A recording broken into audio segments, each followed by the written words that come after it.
Malapit na tulo, malapit na, malapit na. Ngayon ka pa susuko. Isipin mo na lang yung mga bagay na nagdaan sa'yo na akala mo hindi mo kaya pero nakaraos ka, nalagpasan mo. Alam ko, dumadaan ka ngayon sa madilim na mundo mo. Pero alam ko din na kung kinaya mo noon, kaya mo rin ngayon.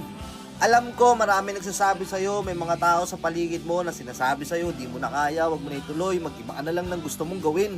Pero pare, ano ba mas mahalaga? Di ba kung anong nasa puso mo? Ang importante, matupad mo kung ano yung gusto mo. Wala tayong magagawa, hindi natin mapiplease lahat ng tao, hindi lahat ng tao sasang-ayon sa gusto natin. Lagi mong tatandaan yan.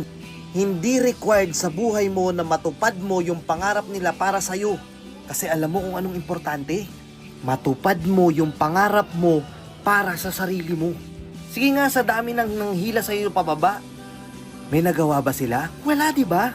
Isipin mong mabuti yung mga bagay na nalagpasan mo na at sabihin mo sa sarili mo, kahit anong mangyari gagawin ko to, malalagpasan ko to.